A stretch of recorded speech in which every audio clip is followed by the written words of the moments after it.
In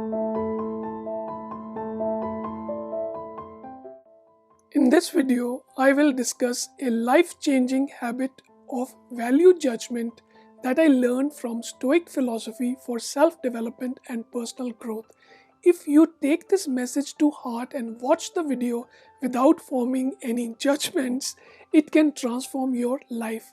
This habit can help you achieve a more peaceful and serene life and improve your decision making abilities. I will also give you a powerful analogy to help you remember this idea.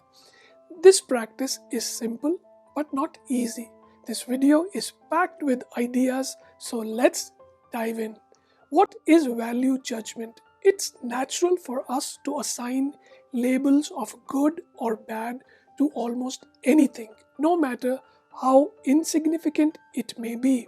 You will catch yourself doing this several times daily, ascribing good or bad labels or using any of their synonyms like awful, unacceptable, not up to standard, dreadful, terrible, excellent, pleasant, satisfactory, etc.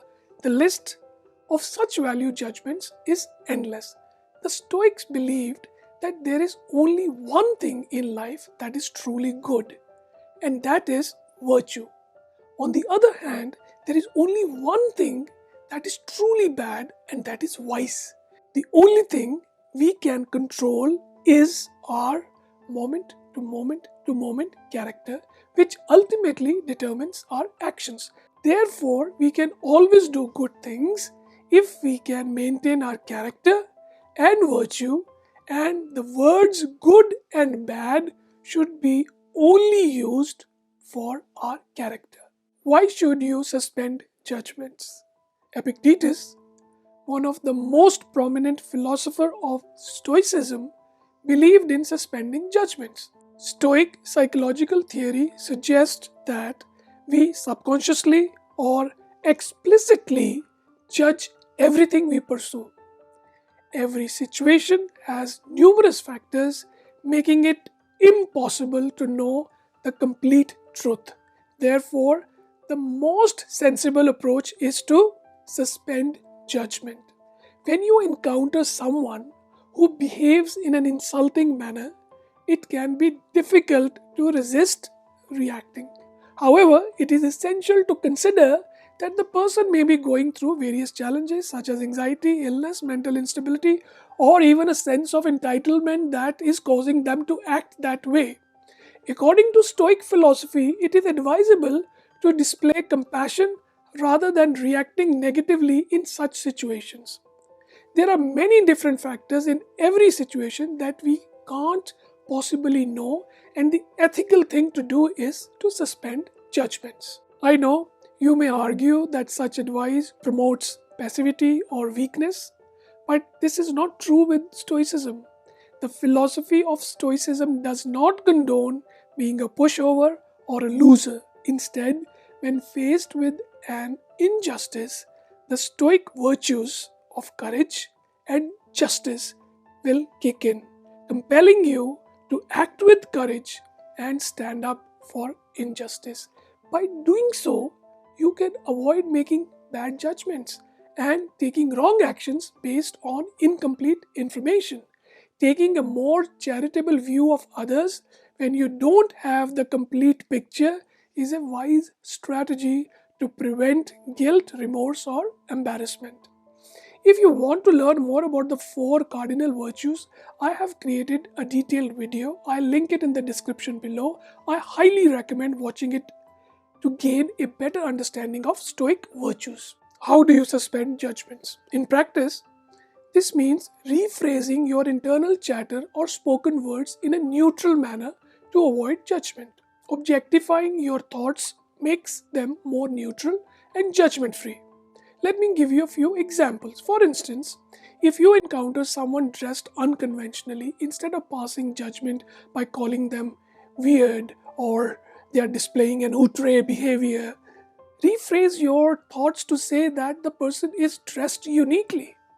Similarly, if you see someone adding Tabasco sauce to their cream of mushroom soup, instead of calling them uncouth, say they are creatively mixing ingredients. I have often passed judgment on people who take too long to park their cars or try to park in reverse.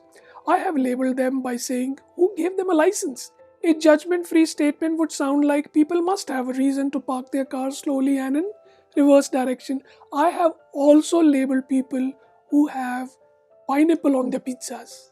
Instead, I could objectify my thoughts by saying, "Wow, these people are having pineapple with cheese and bread." Recently, I discovered one of my colleagues doesn't believe in having a mobile phone. Can you believe it? I couldn't stop passing judgment by calling her a Luddite. A Luddite is a person who's against technology. Instead, I could turn this thought into a neutral and judgment free statement like, "She manages a life without a mobile phone in the modern hyper-connected world." Wow. Instead of saying, "That jerk cut me off," say something neutral such as, "That someone is in a hurry to get somewhere." Finally, let's turn a favorable judgment into a neutral free just for the sake of practice. Instead of saying it was a good match, I could say it exceeded my expectations and mention the game's highlights as facts. The purpose is to train my mind to avoid making good or bad judgments. The bottom line is that I don't know their whole story, limitations, and their motives. And there is no need to overload my mental circuits with unnecessary judgments. It adds cognitive pressure on my brain and leads to decision fatigue. The best way to judge is not to judge at all. Stoics believe that most of the value judgments we make are false. These judgments impact our actions and can prevent us from acting with virtue. Many of these judgments are implicit and seep into our spoken and unspoken language. Changing how we think and talk without judgment can profoundly affect our lives. According to Epictetus, we have limited knowledge of people's personal history or motives, and therefore we should refrain from making judgment based on biased assumptions. So, what can we do next? Replace value judgments with neutral language. Focus on factual observations rather than opinions. This will reorient your thinking to become less reactive in recurring situations. It will help you become more forgiving and empathetic, leading to less conflict and more inner peace. One helpful technique is thinking yourself as a camera. Click. Simply observing and reporting what you see without adding judgments or opinion. A camera doesn't have any opinion. Acting like a camera can help you control your impressions of others, which is an important step towards suspending judgments. While judging others may be tempting, it is essential to remember that we cannot know someone else's character. Instead, we should focus on our character, which is within our control.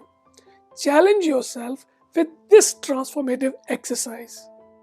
Over a month, make a conscious effort to avoid labeling events, situations, or people as good or bad in both your thoughts and in your speech. Take note of how this change affects your interactions with others and your overall state of mind. This exercise may seem simple, but it is not easy. It is a simple shift in thinking that can make a big difference in how we experience the world around us. In summary, it is easy to fall into the trap of labeling things as good or bad without giving it much thought.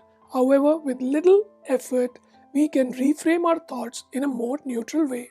For instance, instead of hastily declaring that was a terrible game, we could pause and say the game didn't go as expected.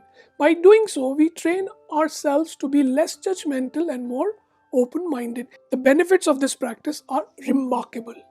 Changing our approach to judging things can dramatically reduce our stress levels and enable us to experience more inner peace and serenity. In essence, it is like giving ourselves a mental break from all the necessary negativity that comes with constant judgment. So, So I encourage you to take up this challenge and try this practice for a day, a week, or even a month.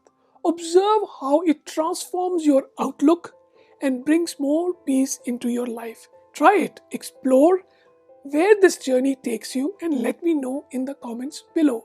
P.S. Afterthought. If you have difficulty getting rid of the words good and bad, start in the interim period with words such as appropriate and inappropriate instead. At the cost of digressing, I must point out that there is a fine difference between discernment and judgmentalism. If you understand what was just shared in this video, think again.